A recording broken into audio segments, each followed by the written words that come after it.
Hello everyone, this is Ram Singh.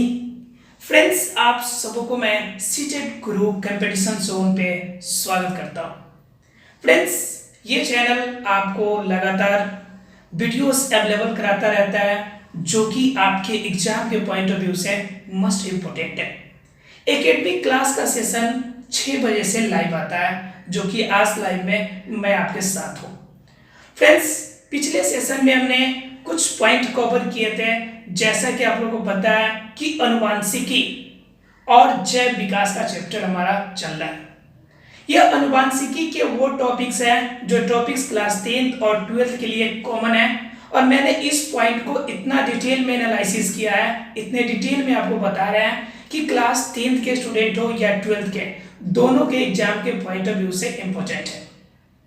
Friends, अगर बात करें पिछले क्लास की, तो पिछले क्लास में हमने आपको बताया था डाई हाइब्रिड मेंडल्स के एक्सपेरिमेंट का डाई हाइब्रिड उन्होंने जो क्रॉस कराया था उनके बारे में जाना था। आज के क्लास में मैं बताने चाहूंगा स्पेशल जेनोटाइप रेशियो के बारे में, जो कि बहुत ही इंपॉर्टेंट है। फ्रेंड्स, पिछले क्लास में हमने फेनोटाइप रेशियो देखा था। अगर आपने नहीं देखा है तो आपका लिंक दिया हुआ है डिस्क्रिप्शन बॉक्स में, वहां से जाकर जरूर वीडियो को देखें। फ्रेंड्स, ये सेशन आपका प्रतिदिन शाम को 6 बजे आता है। इस पर आप लोग का सपोर्ट हमें मिलता है, इसके लिए मेनी मेनी थैंक्स। थोड़ा सा और सपोर्ट ऐसे ही बनाए रखें, हम जल्दी आपके इसके नेक्स्ट स्टेज में होंगे और आपके साथ बहुत ही इंपॉर्टेंट बातों की डिस्कस करने भी बाकी है, क्योंकि हो सकता है काफी जल्द हम आपके बीच में एक नया प्रोग्राम, नया स्टार्टअप लेकर आए, जो कि आपके लिए काफी इंपॉर्टेंट होगा। ये तो थी फ्रेंड्स हमारी बातें। आते हैं हम अपने पॉइंट पे। अपने पॉइंट पे आने से पहले एक और इम्पोर्टेंट बातें आप लोगों को बता दूं कि फ्रेंड्स, हमारा जो सेशन चलता है एकेडमिक सेशन, स्पेशली 10th और 12th के लिए, अगर सब्जेक्ट वाइज किसी टॉपिक पे प्रॉब्लम हो तो आप हमें कमेंट्स बॉक्स में जरूर बताइएगा। हम उस सब्जेक्ट, उस टॉपिक को जरूर आपके लिए लाने की कोशिश करेंगे। आइए फ्रेंड्स, स्टार्ट करते हैं आज का सेशन। और आज के सेशन में हम लोग देखेंगे जेनोटाइप के रेशियो के बारे में। उसके बाद देखेंगे सेक्स डिटर्मिनेशन, अर्थात कि जो बच्चे का लिंग निर्धारण होता है वो कैसे होता है। उसके साथ ही हम लोग इंपॉर्टेंट देखेंगे कि किस तरह से जैव विकास की क्रिया उत्पन्न होती है और उनके अंदर उपार्जित लक्षण और अनुवांशिक लक्षण, दो इंपॉर्टेंट लक्षण के बारे में आज हम लोग इस क्लास में डिस्कस करेंगे। देखते हैं फ्रेंड्स कितने पॉइंट तक हम आज डिस्कस कर पाते हैं। ट्राई रहेगा मेरा कि मैं पूरी क्लास में इस चारों बातों को हम डिस्कस कर लें। आइए फ्रेंड्स, स्टार्ट करते हैं आज का सेशन। हेलो फ्रेंड्स, आइए अब देखते हैं हम लोग आगे की। पिछले क्लास में हमने आपको दिखाया था F2 जनरेशन। F2 जनरेशन में कैसे वर्क होता है और किस तरह से F2 जनरेशन में आपको फिनोटाइप स्ट्रक्चर दिखते हैं। आज की इस क्लास में लोग देखेंगे कि F2 जनरेशन में जो फेनोटाइप हमने स्ट्रक्चर देखा था पिछले क्लास में, अब इसमें देखेंगे कि जीनोटाइप स्ट्रक्चर कैसे बनता है। ठीक है फ्रेंड्स, अब देखेंगे इसमें जीनोटाइप स्ट्रक्चर के बारे में। अब क्या है कि पिछले क्लास में हमने एक चीज़ और इम्पोर्टेंट पॉइंट डिस्कस करा था। वो इम्पोर्टेंट पॉइंट आपका जो था वो था आपका कि इनके स्ट्रक्चर जो बनते हैं वह किस फॉर्म में बनते हैं उनके बारे में। अब देखिए फ्रेंड्स, जहाँ पर आप फोटो काउंट कर पा रहे होंगे, इसके अकॉर्डिंग हमने फेनोटाइप का देखा था पिछला क्लास, जिसमें हमने क्या देखा था कि ये येलो कलर है, साथ ही साथ राउंड। येलो और राउंड के कितने थे आपके? टोटल 9 थे। इसलिए फर्स्ट रेशियो हमने काउंट किया था कि 9। सेकेंड रेशियो को हमने क्या किया था कि ये ग्रीन कलर का दिख रहा है हमारा, ये ग्रीन 3 ग्रीन है, इसमें से 3 इसके लिए दे दिया था। उसके बाद हमने क्या किया था कि 3 यहाँ पर दिख रहा था जो येलो कलर में भी था, और साथ ही साथ कैसा था आपका रिंकल भी था, तो इन्हें हमने क्या कर दिया था 3 काउंट कर दिया था। और एक क्या था हमारा, एक जो था वो था आपका ग्रीन भी और रिंकल भी, तो हमने इसके लिए 1 काउंट कर दिया था। ठीक है फ्रेंड्स, अब क्या था कि इन सभी के लिए ये सभी तो हमने काउंट कर लिए थे, तो इस काउंट से जब बाहरी लक्षण दिखाई पड़ते हैं हमें, तब तो हम उसे क्या कहते हैं? फेनोटाइप कहते हैं। तो हमने फेनोटाइप तो काउंट कर लिया। अब क्वेश्चन आता है कि हमने जीनोटाइप कैसे करना है, कैसे जीनोटाइप को हम कवर कर पाएंगे, इनके बारे में जानना है। तो देखते हैं कि जीनोटाइप हम कैसे कवर कर पाते हैं। जेनोटाइप के लिए फ्रेंड्स, जेनोटाइप के लिए हम क्या करते हैं वो देखिए कि जेनोटाइप के लिए मैंने बताया था कि जीन का एक एक स्ट्रक्चर पे हमें ध्यान देना पड़ेगा। पिछले क्लास में मैंने बताया था कि थोड़ा सा एक्स्ट्रा जानना पड़ेगा इसके बारे में, इस वजह से आज की क्लास में मैंने डिस्कस नहीं किया था। अब देखिए ध्यान से कैसे देखेंगे हम लोग। अब देखिए यहाँ पे कैपिटल दोनों आर जो है आपका कैपिटल है, ध्यान दीजिएगा थोड़ा सा, दोनों आर हमारा क्या है कैपिटल है, दोनों वाई भी कैपिटल है। अब देखो क्या कोई भी यहाँ पर जो दोनों आर कैपिटल हो और दोनों वाई कैपिटल हो, ऐसा कोई फॉर्म दिख रहा है यहाँ पर? इसमें देखो तो इसमें क्या दिख रहा है, एक वाई स्मॉल भी है, इसमें एक आर आपका स्मॉल है, यहाँ पर देखो एक आर स्मॉल है, यहाँ पर एक वाई स्मॉल है, यहाँ भी वाई स्मॉल है, वाई स्मॉल है, इसमें भी वाई स्मॉल है, यहाँ पर आर स्मॉल है, यानी कि सब में कोई ना कोई एक स्मॉल है ही। कोई ऐसा कॉम्बिनेशन नहीं है जिसमें कंप्लीटली इस यहाँ पर क्या है, कोई भी ऐसा स्ट्रक्चर नहीं दिख रहा है जिस स्ट्रक्चर से ये क्लियर हो सके कि वास्तव में दोनों के दोनों कैपिटल फॉर्म हो, दोनों आर भी कैपिटल दोनों वाई भी कैपिटल, सिर्फ एक ही फॉर्म में दिख रहा है, इसलिए पहला रेशियो हमारा क्या निकलेगा 1। ठीक है फ्रेंड्स, अब देखते हैं अब आगे। अब सेकेंड देखिए, सेकेंड स्ट्रक्चर पे आप ध्यान दीजिएगा, थोड़ा सा सेकेंड स्ट्रक्चर पे आप ध्यान दीजिएगा। पहला रेशियो हमारा निकल गया क्या 1। ठीक है, अब दूसरे स्ट्रक्चर पे ध्यान दीजिए, तो दूसरे स्ट्रक्चर में क्या है, दोनों कैपिटल आ रहा है, एक वाई कैपिटल है और एक वाई स्मॉल है। अब देखो ऐसा स्ट्रक्चर और कहीं दिख रहा है क्या, और कहीं दिख रहा है? तो देखो ध्यान से, यहाँ पे दिख रहा है आपको दोनों आर कैपिटल, एक वाई कैपिटल और एक वाई स्मॉल। और ध्यान से देखो और कहीं दिख रहा है क्या, और कहीं पार्ट आपको दिख रहा है तो बताइए मुझे जरा, कोई पार्ट और दिख रहा है क्या? बिल्कुल भी नहीं दिख रहा है, दोनों कैपिटल आर और एक वाई कैपिटल और एक वाई स्मॉल, ऐसा स्ट्रक्चर दो के अलावा तीसरा कोई भी नहीं दिख रहा है। इस वजह से इसका क्या हो जाएगा, इसके लिए हमने 2 काउंट कर लिया, इसके लिए हमने क्या लिख दिया फ्रेंड्स 2 लिख दिया। अब देखते हैं फ्रेंड्स अगला। अब अगला ध्यान से देखिए, यहाँ पे क्या है एक आर, यहाँ पर ध्यान से दीजिए, ये आपका एक आर कैपिटल है, एक आर कैपिटल एक स्मॉल आर, और दोनों के दोनों वाई कैपिटल फॉर्म में, तो दोनों वाई कैपिटल फॉर्म में। अब देखो क्या ऐसा स्ट्रक्चर कहीं दिख रहा है, ध्यान दीजिएगा, येलो कलर का मैंने जो लगाया है, बताओ ऐसा स्ट्रक्चर कहीं दिख रहा है क्या? तो ध्यान दीजिए आप, तो यहाँ पर एक और स्ट्रक्चर इसके जैसा दिख रहा है, एक आर कैपिटल एक स्मॉल आर कैपिटल, और उसके बाद दोनों वाई कैपिटल ही कैपिटल। बताओ फ्रेंड्स इसके अलावा और कोई तीसरा तो नहीं दिख रहा मुझे, आपको अगर दिख रहा है तो बताइए फटाफट, दिख रहा है क्या कोई? फटाफट फ्रेंड्स जवाब देते रहो। अरे भाई जवाब नहीं दोगे तो मालूम कैसे चलेगा कि आप देख रहे हो? थोड़ा सा एक्टिव हो जाओ। 1-2 स्टूडेंट ही यहाँ पे कमेंट्स कर पाते हैं, बाकी सब सिर्फ मज़े लेते हैं, तो मज़े लेने से काम नहीं चलेगा, थोड़ा सा एक्टिव रहो। एक्टिव रहोगे तो थोड़ा मुझे भी पढ़ाने में मज़ा आएगा, नहीं तो ऐसा लगेगा कि मैं भोपो के सामने ऐसे बोले जा रहा हूँ। आइए देखते हैं फ्रेंड्स, तो यहाँ पे क्या हो गया कि इसके 2 ही हैं, तो इसके लिए अगर रेशियो लिखेंगे तो हमारा क्या रेशियो होगा 2 रेशियो आ गया। अब अगले की बात करें हम लोग, तो अगला ध्यान से देखो कि कौन सा स्ट्रक्चर आपको दिख रहा है। अगले स्ट्रक्चर की बात करें तो अगला स्ट्रक्चर हमारा दिख रहा है कि एक कैपिटल आर एक कैपिटल वाई और एक स्मॉल वाई।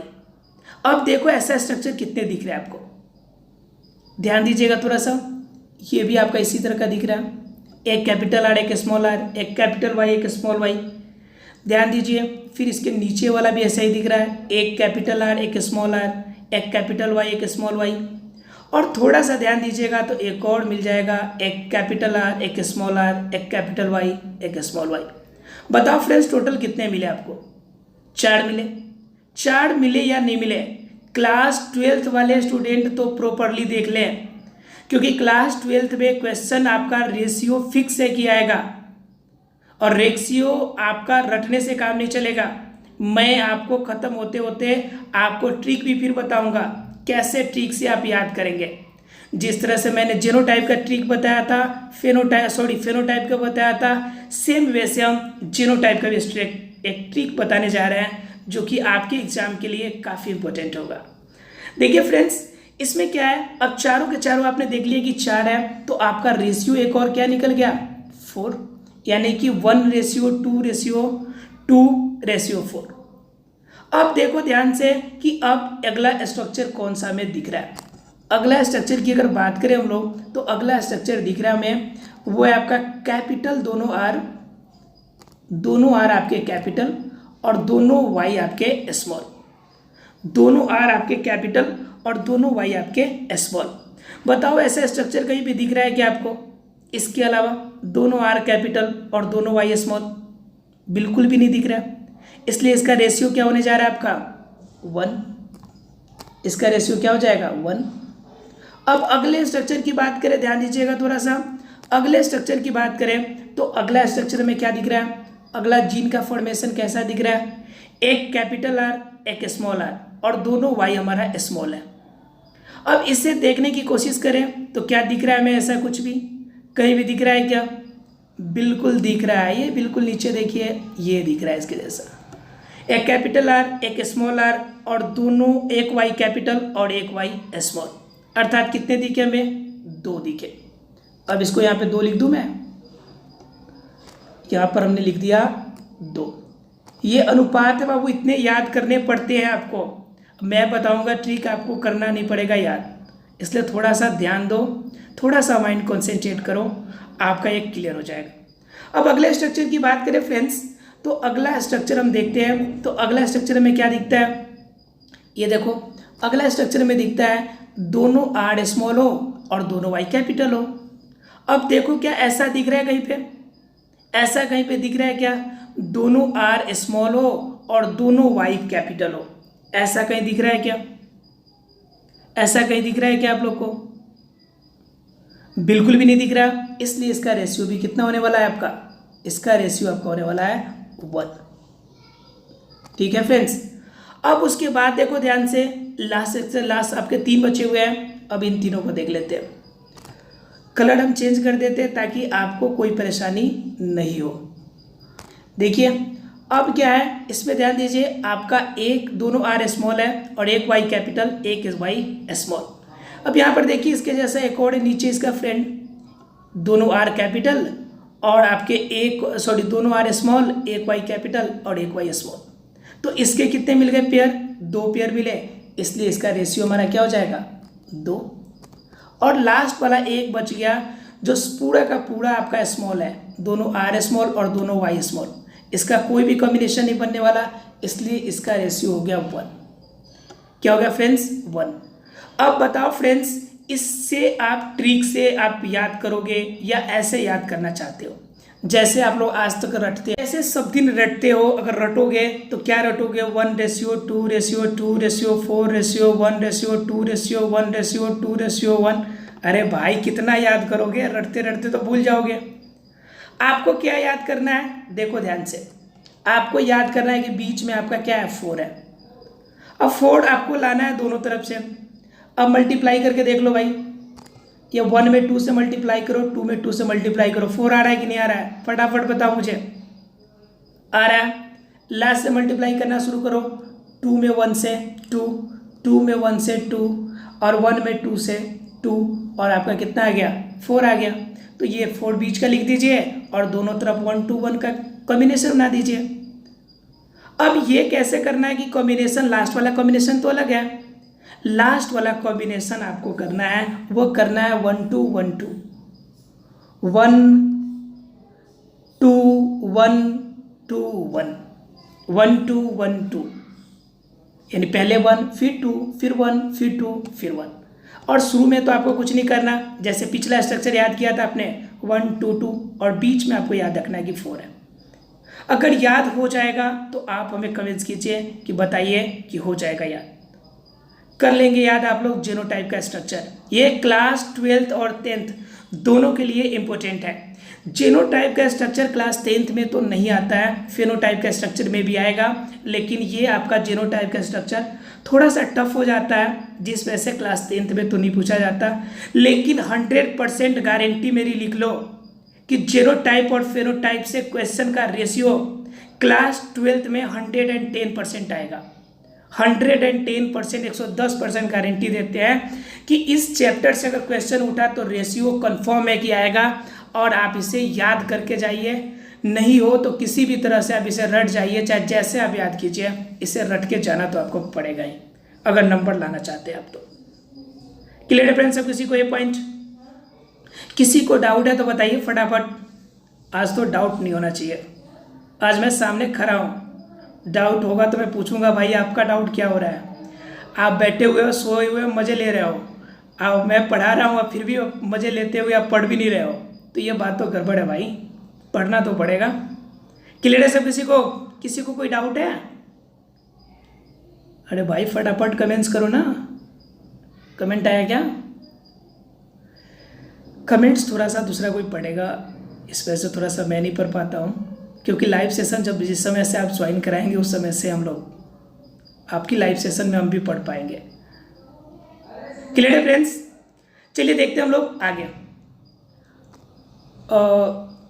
ये आपके रेशियो हो गए। अब देखते हैं आगे की पॉइंट। आइए फ्रेंड्स देखते हैं हम लोग सेक्स डिटर्मिनेशन, अर्थात कि लिंग निर्धारण। लिंग निर्धारण के लिए हमारे बॉडी के अंदर कौन वर्क करता है? तो वर्क करता है हमारा क्रोमोसोम। क्रोमोसोम कहाँ पाया जाता है? तो सेल के अंदर। और सेल की अगर बात करें तो सेल के अंदर टोटल क्रोमोसोम की अगर नंबर की बात करें ह्यूमन बीइंग की, तो टोटल कितने पेयर होते हैं बाबू? वो होते हैं आपके टोटल, अगर बात करें नंबर की बात करें तो टोटल नंबर जो होते हैं वो होते हैं 46। अगर पेयर की बात करें तो टोटल आपका पेयर जो होता है वह पेयर होता है आपका कितना? 23। ध्यान दीजिएगा थोड़ा सा फ्रेंड्स, 23 पेयर आपके होंगे। क्या होंगे भाई? क्रोमोसोम होंगे बॉडी के अंदर। अब जिसमें से 23 पेयर्स में से 22 पेयर को तो अलग निकाल दीजिए। 22 पेयर्स को आप क्या कर दीजिए? अलग निकाल दीजिए। 22 पेयर को अलग निकालने के लिए मैं क्या कह रहा हूं, उसके पीछे रीजन है। 22 पेयर आपके बॉडी के अंदर क्या करता है? कायिक आपकी गुणसूत्र है जो आपकी कायिक क्रिया के लिए आपका काम करता है। यानी बॉडी के अंदर 22 पेयर जो होगा आपके बॉडी के स्ट्रक्चर बनाने में हेल्प करेगा। और एक पेयर जो होगा आपका वह आपका सेक्स क्रोमोसोम होगा, जिनकी वजह से आपके बॉडी के अंदर लिंग का निर्धारण होगा। अर्थात क्या कि बॉडी के अंदर सेल होगा, सेल के अंदर न्यूक्लियस होगा, और न्यूक्लियस के अंदर आपका पाया जाएगा क्रोमोसोम, और क्रोमोसोम की टोटल नंबर 46 होगा। अगर पेयर की बात करें तो 23 पेयर होगा। बताओ फ्रेंड्स क्लियर हुआ या नहीं? ध्यान से देखिए फ्रेंड्स, ये क्लियर हो जाएगा, समझ में आ जाएगा कि क्रोमोसोम क्या होता है। ये देखिए ध्यान से, आपके लिए मैंने स्ट्रक्चर अवेलेबल कराया है, वो स्ट्रक्चर आप देखिए। ये देखिए आपका स्ट्रक्चर, ये स्ट्रक्चर आप ध्यान से देखिए। ये हो गया आपका क्या? ये आपका सेंटर वाला पॉइंट न्यूक्लियस। न्यूक्लियस देखिए कितना आपका डार्क आपका है, जिस पॉइंट से आप क्लियर हो सकते हैं कि ये आपका न्यूक्लियस का पार्ट है। और ये पूरा जो आपका राउंड वाला पॉइंट है, ये सब पॉइंट जो है, ये सब पॉइंट आपका बाहर का आपका जो जिसे हम लोग कहते हैं कोशिका द्रव्य, ठीक है फ्रेंड्स, वो पार्ट है। बीच का पार्ट ये आपका केंद्रक का पार्ट है, ये पार्ट आपका केंद्रक वाला पार्ट है, और इसी केंद्रक से निकला है आपका गुणसूत्र। ठीक है फ्रेंड्स, क्रोमोसोम ऐसे ही पेयर में रहता है। देखिए ध्यान से कैसे पेयर में आपका 2 जोड़े में है, इसी फॉर्म में आपके क्रोमोसोम्स आपके बॉडी के अंदर पाए जाते हैं। ठीक है फ्रेंड्स, अब देखते हैं कि क्रोमोसोम जो पाए जाते हैं इनके अंदर वर्ग कैसे होता है।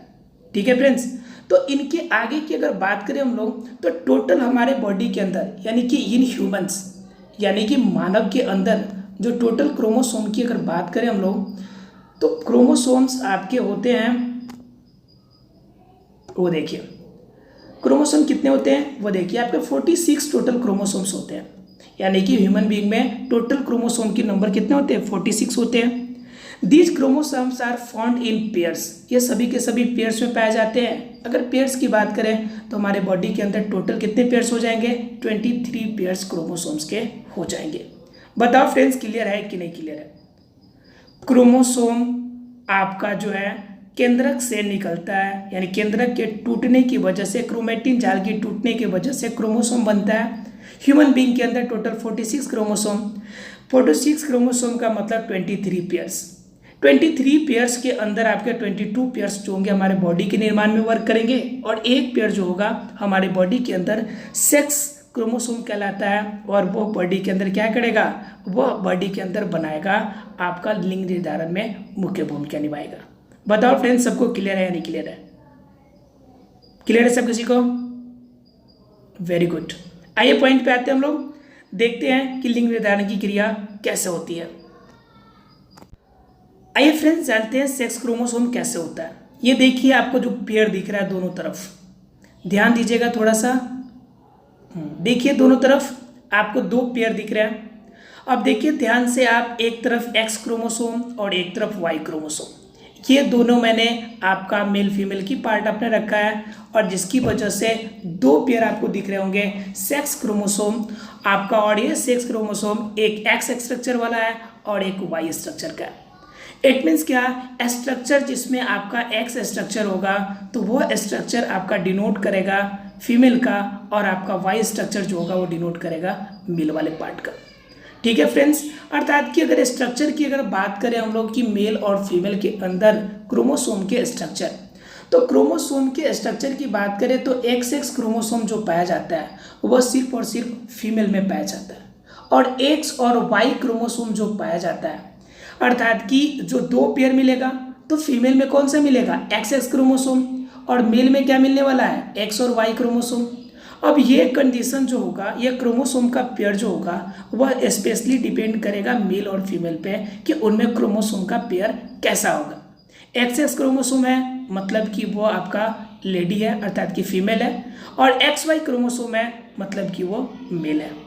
आइए देखते हैं कि इन क्रोमोसोम की वजह से लिंग का निर्धारण कैसे होता है। देखिए फ्रेंड्स, अब क्या होता है ये ध्यान दीजिए, यही इंपॉर्टेंट पॉइंट है। ये जो समझ गया उसे समझने में कोई प्रॉब्लम नहीं होगा, कुछ भी समझने में कोई डाउट नहीं है। ध्यान दीजिए थोड़ा सा, ये है आपका मेल क्रोमोसोम जिसमें देख रहे हैं पूंछ दिख रहा है, मैंने आपको बताया था। देखिए पीछे आपका रन कर रहा है कुछ पार्ट, जिसकी वजह से वो पीछे आपका ये मिल रहा है, और मिलने के बाद क्या बन गया, जाइगोट बन गया। ध्यान दीजिए फिर से, ये जाइगोट एक नया सेल बनेगा जो कि आपका मेल और फीमेल दोनों क्रोमोसोम के मिलने से तैयार होता है, अर्थात कि new cell formed is called zygote and develop into baby, यानी इसी से एक बच्चा उत्पन्न होता है। सिंस रिप्रोडक्टिव सेल है ओनली 23 क्रोमोसोम्स। ध्यान दीजिए फ्रेंड्स, एक आपका मेल रिप्रोडक्टिव सेल स्पर्म है, एक पार्ट आप ध्यान दीजिए,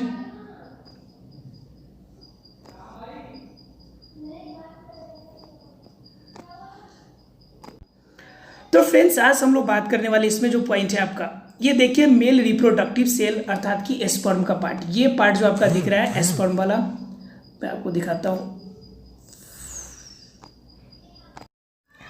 फ्रेंड्स। इसके साथ ही मैं एक इम्पोर्टेंट बात बता दूं जो कि आपके एग्जाम के लिए इम्पोर्टेंट है, और एग्जाम में क्वेश्चन भी आते हैं कि युग्मक क्या होता है और युग्मनज क्या होता है। तो ध्यान से देखिए फ्रेंड्स, यहाँ पे जो आपका पार्ट ये दिख रहा है आपको,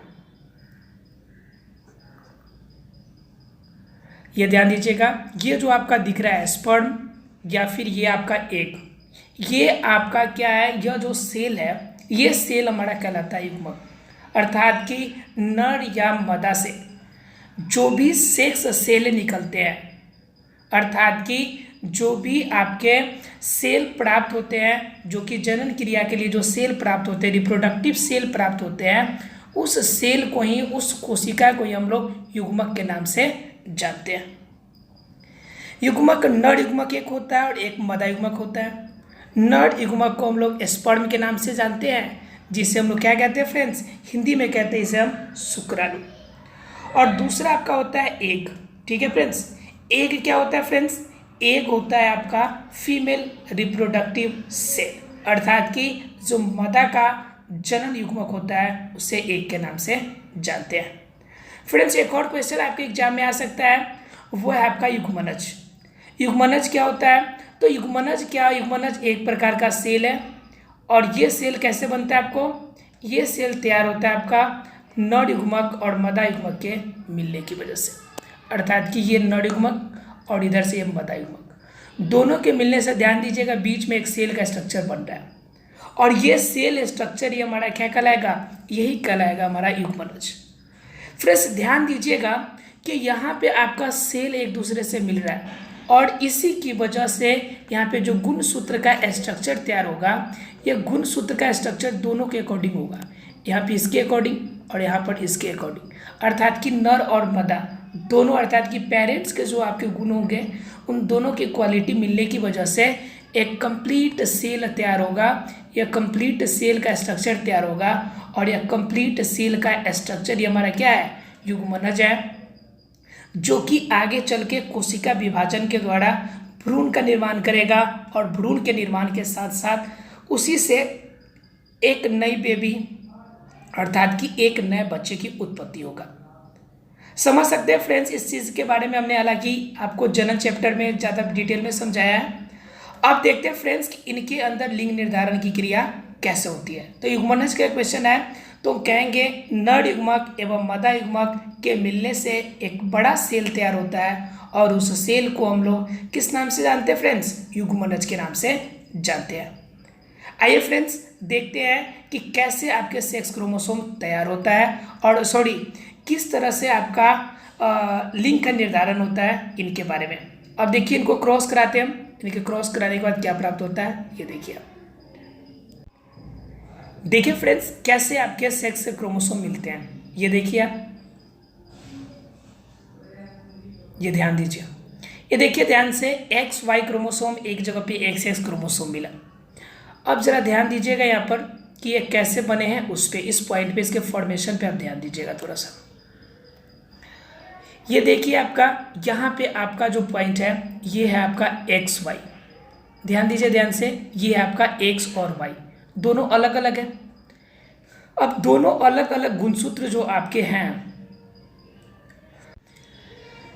यहाँ पर एक्स वाई आपका क्रोमोसोम जो यहाँ पे दिख रहा है आपको, ये आपका एक्स वाई क्रोमोसोम दिख रहा है, ये क्या डिनोट करता है कि ये वाला आपका क्या होगा, मेल होगा, अर्थात कि नर होगा। और यहाँ पर ध्यान दीजिएगा यहाँ पे आपका एक्स वाई, ये आपका एक्स वाई दिख रहा है, आपको यहाँ पे क्या दिख रहा है, एक्स एक्स। अब यहाँ पे एक्स एक्स डिनोट करने का मतलब क्या हो गया कि ये क्या होगी, फीमेल होगी। क्या होगी फ्रेंड्स, फीमेल। अब दोनों पार्ट हमने जब समझ लिया कि एक मेल पार्ट और दूसरा फीमेल पार्ट, अब मेल फीमेल पार्ट अगर हमने समझ लिया तो हमने आपको क्रॉस करना सिखा दिया है। अब क्रॉस करा के दिखाते हैं कि क्रॉस करने के बाद क्या प्राप्त होगा। यहाँ पे तो सीधा दिखा दिया है कि एक्स वाई और एक्स एक्स बनेगा। आपको अगर क्रॉस कराना आता होगा तो इनको जानने की जरूरत नहीं है, आप खुद से भी क्रॉस करा सकते हैं। हम दिखाते हैं कैसे क्रॉस करा सकते हैं। ये देखिए एक्स वाई और दूसरा क्या सा पार्ट है आपका एक्स एक्स, क्रॉस कराते में से। क्रॉस कराने के बाद क्या प्राप्त होगा, अब यहाँ पर क्या है फ्रेंड्स, देखिए ध्यान से, यहाँ पे एक्स एक्स और एक्स वाई है। अब इनके बीच में अगर हम लोग क्रॉस कराएं तो क्रॉस कराने के बाद क्या मिलेगा, यहाँ पे एक्स और एक्स क्रॉस करेगा तो क्या बनेगा बाबू, ये बनेगा आपका एक्स और एक्स। बनेगा या नहीं बनेगा, फटाफट बताओ मुझे, कंफर्म है बनेगा। अब ध्यान दो एक बार जरा सा कि अगर यहाँ पे हमारा पहला वाला एक्स, पहला वाला हमारा जो एक्स था वो एक्स और दूसरा वाला इसका एक्स अगर मिलेगा तो भी क्या बनेगा, एक्स और एक्स ही बनना है, यहाँ पर एक्स और एक्स ही बनना है आपको। लेकिन क्या होगा कि इसका अगर वाई वाला स्ट्रक्चर इसके एक्स स्ट्रक्चर से मिलेगा तो क्या बनेगा आपका, तब बनेगा आपका स्ट्रक्चर एक्स और वाई का। तब क्या बनने वाला स्ट्रक्चर, एक्स और वाई का। अगर फॉर्मेशन यहाँ पर अगर चेंज हो जाए कि यहाँ पे अगर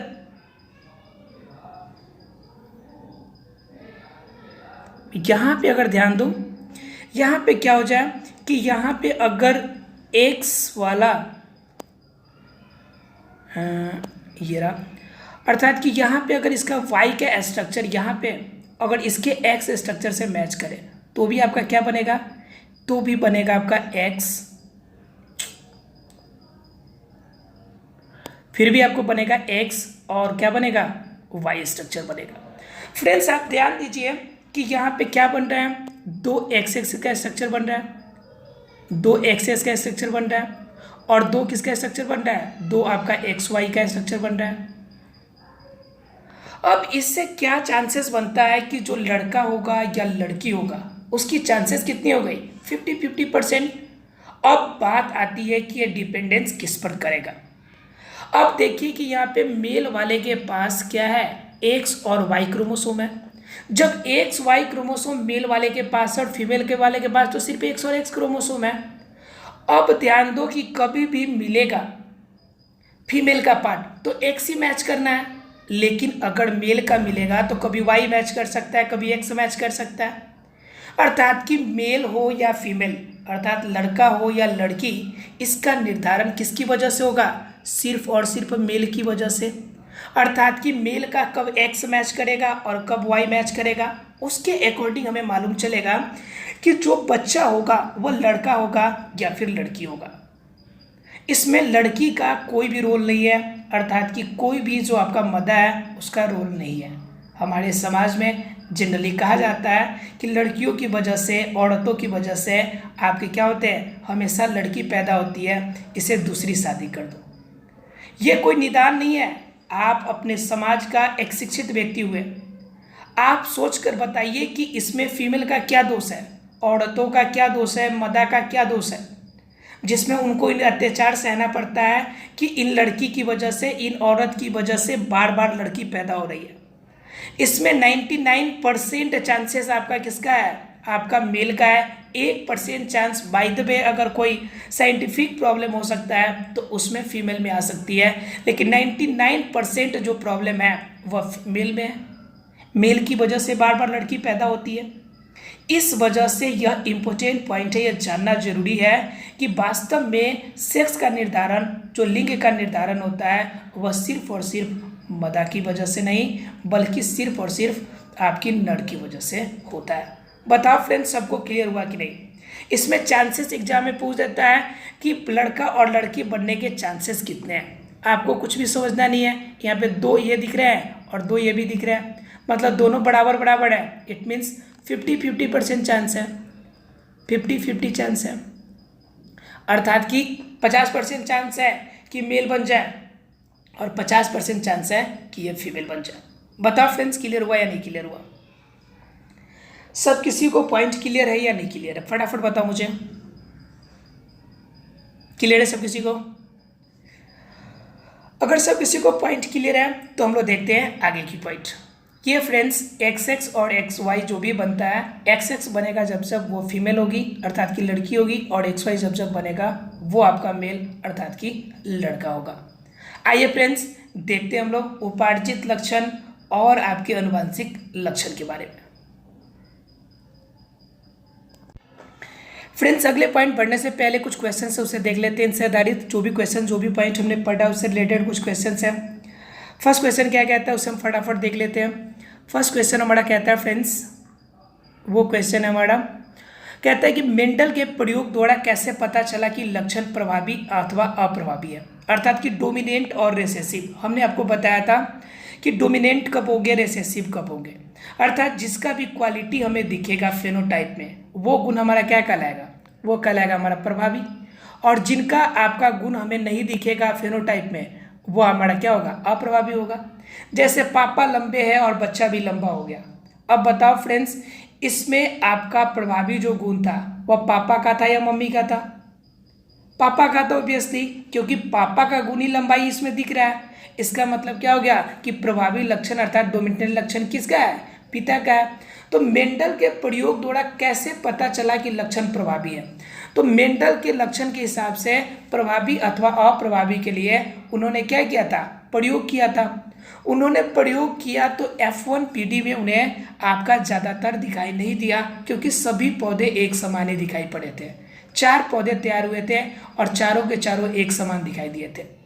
उसके बाद जब F1PD के 2 पौधों को लेकर जब उन्होंने क्रॉस कराया था तब उन्हें F2 जनरेशन में जाके प्राप्त हुआ था। उसमें 3 आपके क्या मिले थे, 3 पौधे जो थे वह बड़े प्राप्त हुए थे और आपका 1 पौधा छोटा प्राप्त हुआ था, जिसे हम लोग कलर के बेस पर देखे थे। 3 पिंक प्राप्त हुआ था और 1 व्हाइट प्राप्त हुआ था। तो इन लक्षणों के माध्यम से वो समझ पाए अर्थात वो क्लियर कर पाए कि सभी जीवों के अंदर प्रभावी और अप्रभावी गुण दोनों होते हैं। F1 जनरेशन में भले नहीं दिखे लेकिन F2 जनरेशन में अर्थात कि दूसरी पीढ़ी में जाकर यह स्पष्ट लक्षण उसे दिखाई पड़ता है। क्लियर है फ्रेंड्स? इसके बारे में हमने कंप्लीट डिटेल पीछे क्लास में दिया हुआ है, इसलिए आप अगर नहीं देखे हो तो पिछला वीडियो आप देख लेंगे, क्लियर हो जाएगा। इसमें ज़्यादा डिस्कस करने की ज़रूरत है नहीं। अगर सेकेंड क्वेश्चन की अगर बात करें फ्रेंड्स, तो सेकेंड क्वेश्चन कहता है मेंडल के प्रयोग से कैसे पता चला कि विभिन्न लक्षण स्वतंत्र रूप से वंशानुगत होते हैं। तो कह रहा है कि कैसे पता चला कि मेंडल के यानी कि सभी जो लक्षण होते हैं वह स्वतंत्र रूप से वंशानुगत होते हैं, यानी वंश के अनुसार आपका वो लक्षण आपके आते जाएंगे। तो यहाँ पे 3:1 आने का मतलब एक जो हुआ कंप्लीटली हमें छोटा प्राप्त हुआ या कंप्लीटली वाइट जो पौधा प्राप्त हुआ। यह पौधा, यह जो वाइट पौधा था या छोटा पौधा था, हमें क्या डिनोट कर रहा है कि हमने जब क्रॉस कराया था एक छोटा पौधा और एक लंबे पौधे को, इन दोनों के बीच क्रॉस कराया था तो सभी लंबे पौधे हमें प्राप्त हुए थे, लेकिन उसके बाद वाले पीढ़ी में एक छोटा ही प्राप्त हुआ। थोड़ा सा समझ लीजिए इसे, मैं स्ट्रक्चर समझा देता हूँ, नहीं तो काफ़ी स्टूडेंट को प्रॉब्लम होगी। ये देखिए, ये कैपिटल टी स्मॉल टी, मैं वहाँ पे आपको अलग अलग पॉइंट का बताया था, वाइट और आपका येलो फ्लावर पे। एक बार इसे भी समझ लीजिए आप लोग, उसी चीज़ को है। यहाँ पे क्रॉस कराने पे क्या प्राप्त होगा, कैपिटल टी स्मॉल टी। यहाँ पे क्रॉस कराने पे क्या होगा, क्रॉस कराने पे कैपिटल टी और स्मॉल टी होने वाले हैं। ठीक है फ्रेंड्स। जब अगली होगी तो अगला क्या होगा आपका, यहाँ पे देखिए इसका रिएक्शन कराया जाए इसके इससे तो आपका क्या प्राप्त होने वाला है, कैपिटल टी स्मॉल टी। और लास्ट वाले का भी अगर क्रॉस कराया जाए तो लास्ट वाले में भी आपका ये निकलने वाला है, लास्ट वाले में भी निकलेगा कैपिटल टी और आपका स्मॉल टी, कैपिटल और स्मॉल टी। ठीक है फ्रेंड्स, ये टोटल प्राप्त हो गए कैपिटल टी स्मॉल टी के 4 पेयर। ये हमारा कहलाता था F1 जनरेशन अर्थात की पहली पीढ़ी। अब इस दोनों के बीच क्रॉस कराते थे हम लोग, तो क्रॉस कराने पे क्या मिल रहा है, हमारा कैपिटल टी मिल रहा है। यहाँ पे इसको क्रॉस कराते थे तो क्या मिलता था हमें, कैपिटल टी स्मॉल टी। इसको अगर क्रॉस कराते थे इसके पहले वाले से तो कैपिटल टी स्मॉल टी, और लास्ट वाले को दोनों को जब क्रॉस कराया तो यहाँ मिलते थे दोनों के दोनों स्मॉल टी। बताओ फ्रेंड्स, मिलते थे या नहीं मिलते थे। अब इस कंडीशन में क्या दिखता है आपको, इस कंडीशन में आपको दो चीज़ दिखती है। एक तो आपका कैपिटल टी वाला जो दिखता है, ये वाला पॉइंट, ये तो कंफर्म हो गया, ये तो 100% डिनोट करता है कि पौधा लंबा होगा, बड़ा होगा। लेकिन क्या है कि ये पौधा कैसा दिखता है आपको, एक बड़ा होगा एक छोटा होगा, यानी capital T small T denote करता है। मतलब कि इसके अंदर डोमिनेंट गुण कौन सा है, कैपिटल टी वाला, और कैपिटल टी वाला तो ये पौधा भी लंबा दिखेगा। यहाँ भी एक कैपिटल टी है इसलिए पौधा भी लंबा दिखेगा। लेकिन लास्ट वाले में दोनों के दोनों स्मॉल है, वहाँ पर पौधा आपका कैसा दिखने वाला है, स्मॉल दिखने वाला है। अब इस कंडीशन में आपको क्या हुआ कि जब पहले बार हमने बड़े छोटे का क्रॉस कराया तो सभी पौधा में बड़ा प्राप्त हुआ था, लेकिन लास्ट वाले F2 जनरेशन में हमें क्या मिला, एक पौधा में छोटा मिला। तो इससे क्या मालूम चलता है कि वंशानुगत अर्थात एक वंश से अर्थात एक पीढ़ी से दूसरी पीढ़ी में जाने के बाद जो लक्षण है वो लक्षण आपके रिसेसिव लक्षण, अप्रभावी लक्षण, वह आगे जाकर आपको दिखाई देंगे। क्लियर है फ्रेंड्स। आपको अगर लिखना होगा आंसर तो आप लिख सकते हैं कि मेंडल ने जब क्रॉस कराया तो पहले F1 जनरेशन देखा अर्थात पहली पीढ़ी, तो पहली पीढ़ी में संकर किस्म के अर्थात हाइब्रिड के आपके 4 पुष्प प्राप्त हुए या 4 पौधे प्राप्त हुए जो सभी देखने में लंबे थे, लेकिन उनकी जेनेटिक गुण अगर देखा जाए तो सभी के सभी संकर थे, क्योंकि सभी में एक आपका डोमिनेंट गुण वाला था और एक कौन सा था, रेसेसिव गुण वाला था। लेकिन जब ये डोमिनेंट और रेसेसिव गुण वाला F1 जनरेशन को जब क्रॉस कराया गया और F2 जनरेशन प्राप्त किया गया तो वहाँ पे 4 पौधे लंबे मिले और एक पौधा कैसा मिला, छोटा मिला। अर्थात यह छोटा पौधा मिलने का अर्थ बताता है कि उस पौधे के अंदर यह छोटा का रेसेसिव गुण जो था वह स्टोर था, अर्थात कि वंशानुगत वह जो उनकी क्वालिटी है वह खत्म नहीं हुई, वह उनके अंदर दबी रहती है, वह किसी अगले पीढ़ी में जाकर स्पष्ट रूप से दिखाई देती है। क्लियर हो गया फ्रेंड्स सब किसी को? अर्थात एक पीढ़ी में कोई लक्षण नहीं दिखता है तो कोई जरूरी नहीं कि अगले पीढ़ी में वो लक्षण आपको दिखाई नहीं दे, हो सकता है अगली पीढ़ी में वो लक्षण आपको दिखाई दे। आइए फ्रेंड्स बात करते हैं क्वेश्चन नंबर 3 की। यदि ए रुधिर वर्ग वाला पुरुष एक स्त्री जिसकी रुधिर वर्ग ओ है से विवाह करता है, उनकी पुत्री का रुधिर वर्ग ओ है, अब क्या है, क्या यह सूचना प्राप्त होता है? प्राप्त है। यदि आपसे कहा जाए कि कौन सा विकल्प रुधिर वर्ग ए अथवा ओ प्रभावी लक्षण है, अपने उत्तर का स्पष्टीकरण कीजिए। अब क्या कह रहे हैं यहाँ पे, ये तो क्वेश्चन आपको करना एकदम हलवा क्वेश्चन है, आप थोड़ा सा ध्यान दीजिएगा, क्लियर कर लीजिएगा। क्या कह रहा है कि आपका पापा का गुण आपका ए है, ठीक है, और मम्मी का आपका रक्त ओ है, और जो बच्चा हुआ उसमें आपका ओ लक्षण दिखाई पड़ा। अब बताओ भाई कि प्रभावी गुण किसका है इसमें? तो कंफर्म है मम्मी का है, तब ना ओ वाला क्वालिटी यहाँ पर हमको मिला है बाबू। बताओ किसका प्रभावी है? अगर पापा का प्रभावी होता है तो यहाँ पे बच्चे के अंदर रुधिर वर्ग कौन सा होता है? ए होता, लेकिन यहाँ पर ओ दिख रहा है। ओ दिखने का क्या मतलब है कि ओ दिखने का मतलब है कि यहाँ पे प्रभावी लक्षण किसका है? प्रभावी लक्षण माता का है।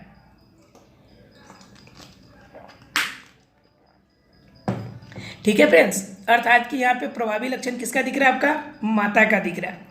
अब माता का प्रभावी लक्षण दिख रहा है तो आपको ये बता देना आपको क्या कि प्रभावी लक्षण माता का है। कैसे है तो आप बता दीजिएगा, जो फेनोटाइप में बच्चे का लक्षण दिखता है, जो बच्चे में लक्षण क्वालिटी दिखाई पड़ते हैं, उसके अकॉर्डिंग हम जज कर पाते हैं कि कौन सा लक्षण प्रभावी है और कौन सा अप्रभावी है। बताओ फ्रेंड्स, इसमें किसी को डाउट हो तो ईजी वे से आप स्पष्ट कर सकते हैं इसे। और लास्ट पॉइंट जो है आपका अभी बताया था हमने, मानव में बच्चे का लिंग निर्धारण कैसे होता है।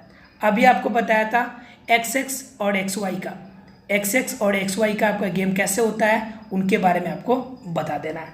तो इसमें क्या होगा, आपको अभी बताया था कि XX मिलेगा तो आपका XX बनेगा, अर्थात कि लड़की बनेगी। अगर XY मैच करें तो आपका क्या बनेगा? लड़का बनेगा। अर्थात 50-50% चांसेस है कि लड़का होगा या लड़की, और यह लड़का और लड़की होने में सबसे मुख्य जो भूमिका होगी वह मेल की होगी, अर्थात कि लड़का होगा। क्लियर है फ्रेंड्स? अब देखते हैं आगे की पॉइंट। आगे की पॉइंट हमारी कहती है विकास, कि विकास कैसे होता है। इसके लिए एक दृष्टांत दिया हुआ है, एक ब्रिंग का एक एग्जाम्पल के थ्रू से आपका स्ट्रक्चर के माध्यम से समझाने की कोशिश किया है। हम आपको इसके बारे में आपको बता दें कि ये कैसे वर्क करेगा और कैसे इसको हम समझ पाएंगे। ध्यान दीजिएगा थोड़ा सा आप लोग। अब कह रहा है कि यहाँ पे एक सिचुएशन हम लेते हैं, हम बुक का सिचुएशन छोड़ के उससे रिलेटेड ही हम दूसरा सिचुएशन एक लेते हैं, हम आपको समझाने की कोशिश करते हैं। आप समझिए एक बार। मान लीजिए कि एक छोटे से छोटे कीट है, ठीक है फ्रेंड्स, कीट है, सब कुछ जानते हैं कीट पतंग जो होता है। अब वो कीट पतंग क्या करता है, वो कीट पतंग जो होगा वह वर्क करेगा, किस फॉर्म में वर्क करेगा कि कीट पतंग अपने जो आपके छोटे पेड़ पौधे होते हैं उन पे रहते हैं, उनके हिसाब से अपना गुजर बसर करते हैं। अब यह कीट का जो कलर है वह रेड कलर है, अर्थात कि लाल है। ध्यान दीजिएगा फ्रेंड्स स्टोरी को। अब आपको एक एक्सपेक्टेशन करना है, एक आपको मन में सोचना है, एक मन में मान लेना है कि आपका क्या है कि कौवा जो है उस ब्रिंग को, उस कीट को खा सकता है। ठीक है फ्रेंड्स। अब क्वेश्चन आती है कि वो कीट को अगर खाएगा तो उस कंडीशन में लाल ब्रिंग है स्पष्ट रूप से दिख जाएगा हरे में। अब उस कंडीशन में अगर वो दिखेगा कौवा को तो कौवा खा जाएगा उसे। ठीक है फ्रेंड्स। अब उस कंडीशन में क्या हो गया कि जब ये खतरा हो गया तो ये क्या करके धीरे धीरे भागने लगे हरे पेड़ पौधे की तरफ। पहले ये सूखे पेड़ पौधे की तरफ रहते थे, अब हरे पेड़ पौधे की तरफ भागने लगे। हरे पेड़ पौधे की तरफ जाने के बाद कुछ पौधों में कुछ जो आपके कीट थे उनका कलर हरे रंग में आने की वजह से फेनोटाइपल गुण चेंज हो गया और उसका कलर धीरे धीरे हरा होने लगा। उनमें जो लाल थे वो लाल आपका मारे गए और जिसकी वजह से कौवा खा गया उसको। अब जो हरे हो गए वो वहाँ पे रहने लगे। अब बताओ भाई हरा कैसे रहने लगा? हरे पौधे में जाने के बाद जब ब्रिंग का रंग अर्थात कीट का रंग हरा हो गया तो जब कौवा खाने के लिए आता था तो उसे मालूम ही नहीं चलता था कि कौन कीट है और कौन पेड़ पौधा है, जिसके वजह से उसे छुपने में आसानी हो गई, जिसके वजह से वह जीवित रह गए। अब क्या हो गया, इनके अंदर यह जो नया लक्षण आया ये इनकी जान बचा दिया, इनकी रक्षा कर दिया। एक और सिचुएशन लेते हैं कि मान लीजिए जो हड़ा बच गया, वो हड़ा क्या हो गया, जिस झाड़ी में रहता था उस झाड़ी में आग लग गई। एक इंपॉर्टेंट बात, अब देखो इंपॉर्टेंट बात कि जिस झाड़ी में वो रहता था उस झाड़ी में आग लग गई। अब भाई आग लग गई तो ऑब्वियसली है कि जब झाड़ी जलेगी, जब हरा पेड़ पौधा जलेगा तो उसके पे रहने वाले जो आपके छोटे छोटे कीट है वो नहीं मरेंगे, ऑब्वियसली मरेंगे। बहुत सारे कीट मर गए, उसमें से कुछ कीट जो थे इधर उधर भाग गए, आपकी ताप की वजह से इधर उधर भाग गए, कुछ कीट बच गए। अब कीट बचने की वजह से पूरा हरा पेड़ पौधा तो समाप्त हो गया। जब हरा पेड़ पौधा ही समाप्त हो गया भाई, तो रहेगा कहाँ वो, क्योंकि अपना भोजन के लिए हरे पेड़ पौधे पे डिपेंड था। अब उस कंडीशन में कुछ पेड़ पौधे और कुछ जो आपके कीट थे वो भूखमरी की वजह से मर गए, लेकिन कुछ जो उसमें कीट थे वह कीट धीरे धीरे उस सूखे पेड़ पौधे पे, उस जले हुए पेड़ पौधे पे रहने के लिए अपने आप को अनुकूलित कर लिए। अब अनुकूलित करने के बाद धीरे धीरे धीरे धीरे उनकी प्रजाति क्या हो गई, विकसित होने लगी। अब उस कंडीशन में क्या हुआ कि उस कंडीशन में उनका शरीर का विकास प्रॉपर नहीं हो पाया। अब जो चाहिए उनको वो चीज़ें आपको नहीं मिल पाई, उनको जितना इम्पोर्टेंट मटेरियल आपका न्यूट्रिएंट चाहिए वो न्यूट्रिएंट्स नहीं मिल पाया, और न्यूट्रिएंट्स नहीं मिला तो क्या हो गया, उनकी आकार आकृति क्या हो गई, थोड़ी छोटी हो गई। उनके जो बच्चे हो गए थोड़ा से छोटे आकार के हो गए। ठीक है फ्रेंड्स, अब छोटे आकार के हो गए तो क्या हो गया, धीरे धीरे उनमें विकास हुआ। कुछ दिन तक रहने के बाद धीरे धीरे उसके अनुकूल जब बनने लगा तो अगली पीढ़ी में थोड़ा सा और परिवर्तन हुआ, और धीरे धीरे फिर उनका विकास होके पहले से बेहतर हो गया, इस कंडीशन में आ गया। मतलब क्या हो गया कि धीरे धीरे जिस प्रकृति चुनाव के नियम के अनुसार से जो जीव अपने आप को ढाल पाते हैं वो जीव इस धरती पर जीवित रहते हैं, और जीवित रहने के कारण यह जो आपके कीट थे अपने आप को एडजस्ट कर पाए, और इनके अंदर जो नया गुण आया यह गुण कहलाता है उपार्जित लक्षण। क्या कहलाता है फ्रेंड्स, उपार्जित लक्षण। इनके अंदर आपका जीन में कोई परिवर्तन नहीं हुआ, सिर्फ वायुमंडल और जलवायु में परिवर्तन होने की वजह से इनके लक्षण क्या हो गए, परिवर्तित हो गए। और जब लक्षण आपके वायुमंडल और जलवायु में परिवर्तन होने की वजह से होता है तो वह लक्षण हमारा क्या कहलाता है, उपार्जित लक्षण। और दूसरा लक्षण होता है फ्रेंड्स अनुवांशिक लक्षण। अनुवांशिक लक्षण क्या होता है कि आपके पेरेंट्स क्वालिटी जो पहले से है, अब मान लीजिए कि पिताजी लंबे थे, माता भी लंबी थी, बच्चा अगर मीडियम साइज का हो गया, नाटा कद का हो गया, तो यह जो आपका लक्षण आपका अलग हुआ, अलग चेंजेज हुआ, जो म्यूटेशन की वजह से जो क्वालिटी में बदलाव आया, जो गुण बदला, यह गुण हमारा क्या हो गया, यह गुण ही हमारा कहलाएगा अनुवांशिक लक्षण। अर्थात कि पापा मम्मी के द्वारा जो बच्चे के अंदर क्वालिटी आएंगी, जो गुण आएगा, यह लक्षण हमारा क्या कहलाएगा, अनुवांशिक लक्षण। और जो वायुमंडल और वातावरण की चेंजेस की वजह से, अनुकूल करने की वजह से आपके अंदर जो बदलाव आया, यह बदलाव क्या हो गया हमारा, यह कहलाएगा हमारा उपार्जित लक्षण। यह उपार्जित लक्षण जो होता है वह बदलाव एक दिन में होने की चीज़ नहीं है, इसके लिए हजारों वर्ष सैकड़ों वर्ष लग सकते हैं। ठीक है फ्रेंड्स, हम इस उपार्जित लक्षण और अनुवांशिक लक्षण को थोड़ा और डिटेल में अगली क्लास में जानेंगे। फ्रेंड्स थोड़ा सा टाइम ज़्यादा हो गया है, इसकी वजह से अब क्लास को यहीं पे स्टॉप करते हैं। Thank you very much friends कि आपने पूरे लाइव सेशन में आप हमारे साथ रहे। Thank you very much once again.